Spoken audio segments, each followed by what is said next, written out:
Hello everyone and welcome back to the Rosh. Bangladesh जो 1947 में भारत का हिस्सा हुआ करता था और उसके बाद बंटवारे के टाइम पर पाकिस्तान का हिस्सा बन गया, पर फिर 1971 में भारत की सेना की मदद से अलग देश बनाया गया और इसे आज हम सभी बांग्लादेश के नाम से जानते हैं। पिछले 2-3 सालों में बांग्लादेश इकोनॉमी के मामले में भारत और पाकिस्तान से आगे चल रहा है। बांग्लादेश ऐसा कैसे कर रहा है, आइए जानते हैं इस वीडियो में। और साथ ही हम बात करेंगे बांग्लादेश के ग्रोथ रेट के बारे में, ट्रेड के बारे में, जीडीपी और इनकी इकोनॉमी की हिस्ट्री और फ्यूचर के बारे में। तो बने रहिए एंड तक मेरे साथ इस वीडियो में। लेकिन उससे पहले अगर आपने इस चैनल को सब्सक्राइब नहीं करा तो प्लीज सब्सक्राइब करके बेल आइकन प्रेस कर दें।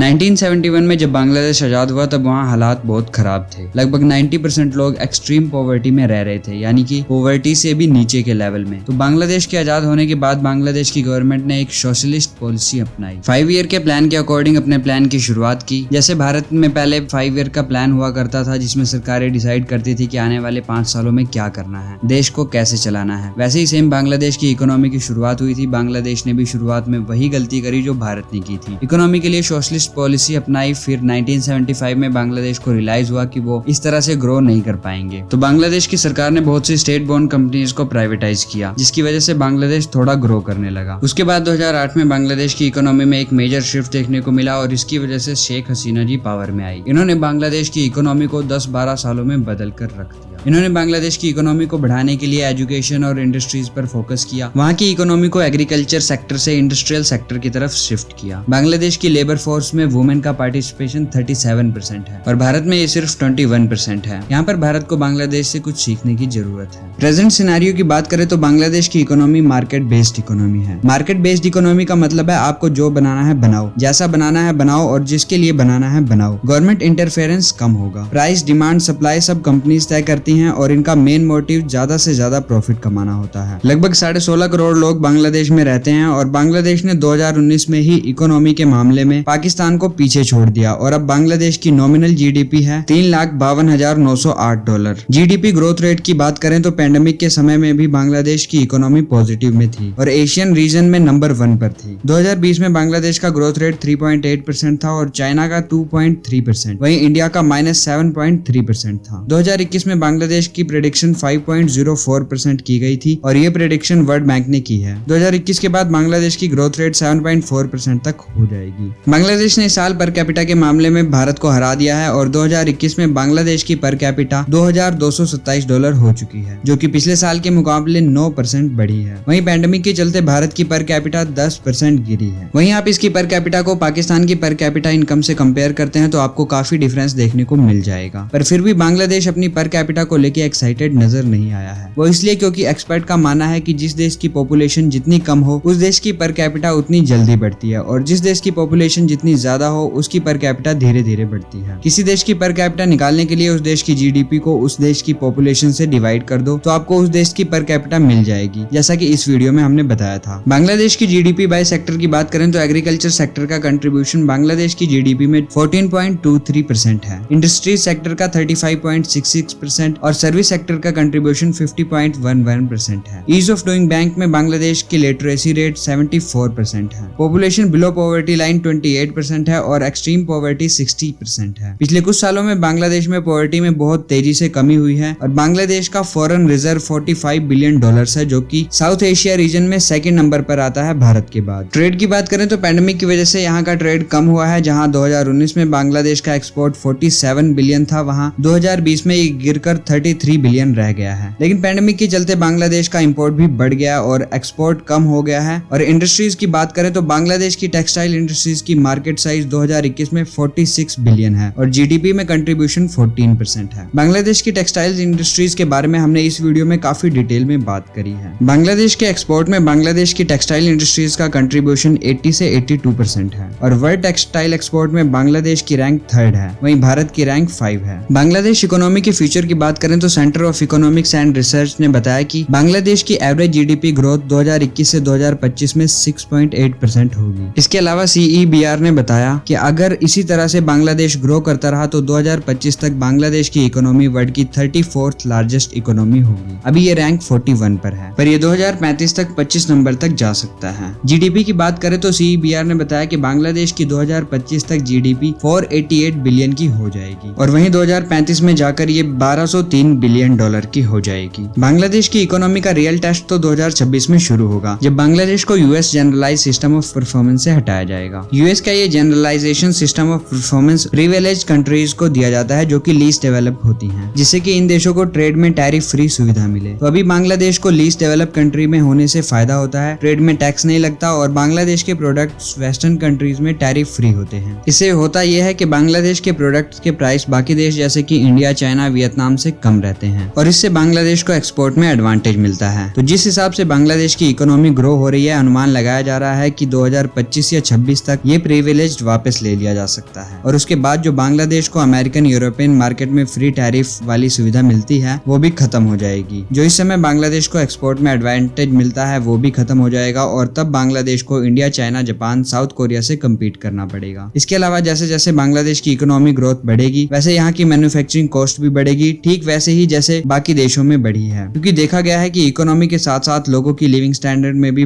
बदलाव आता है और इसका सीधा इफेक्ट प्रोडक्ट की कॉस्ट पर पड़ता है। इसके अलावा बांग्लादेश को डिफरेंट सेक्टर्स पर भी फोकस करना होगा, सिर्फ टेक्सटाइल के भरोसे बांग्लादेश अपनी ग्रोथ नहीं कर पाएगा। तो आने वाले 10 सालों में बांग्लादेश को अपनी इंटीग्रेशन और अपनी इकोनॉमी ट्रांसफॉर्मेशन पे ध्यान देना होगा। बांग्लादेश ने पूरी दुनिया को दिखा दिया है कि भले ही वो एक छोटा सा देश है पर उसमें भी ताकत बहुत है और इस चीज का क्रेडिट शेख हसीना जी को जाता है, जिन्होंने अपने देश और उनके लोगों के बारे में सोचा, ना कि पड़ोसी देश से बैर रखने और उसे नुकसान पहुंचाने के बारे में सोचा। बांग्लादेश ने ग्रो करने के लिए यूएस या चाइना से कर्जा नहीं लिया बल्कि अपनी मेहनत के दम पर यहाँ तक पहुंचा है। देखा जाए तो बांग्लादेश ने बहुत मेहनत की है, इसका मतलब ये नहीं कि आगे नहीं करेगा, क्योंकि अभी तो बांग्लादेश की ग्रोथ की शुरुआत हुई है। यहाँ से बांग्लादेश को और आगे जाना है, पर कुछ चीजों का बांग्लादेश की गवर्नमेंट को ध्यान रखना होगा, जैसे कि सिर्फ टेक्सटाइल इंडस्ट्रीज पर डिपेंड ना हो, पॉवर्टी को कम करना होगा, साइंस एंड टेक्नोलॉजी पर ध्यान देना होगा, फॉरेन रिलेशंस ठीक करने होंगे और सबसे बड़ी बात पॉपुलेशन पर कंट्रोल करना होगा और बांग्लादेश की जनता को एक अच्छी सरकार बनाए रखना होगा जो देश की ग्रोथ पर ज्यादा ध्यान दे, ना कि कट्टरपंथी पर फोकस करे। सो आई होप वीडियो आपको पसंद आया होगा। अगर अच्छा लगा है तो इसे लाइक और शेयर करें, साथ ही इस चैनल को सब्सक्राइब करके बने रहें हमारे साथ। Thanks for watching, see you in the next.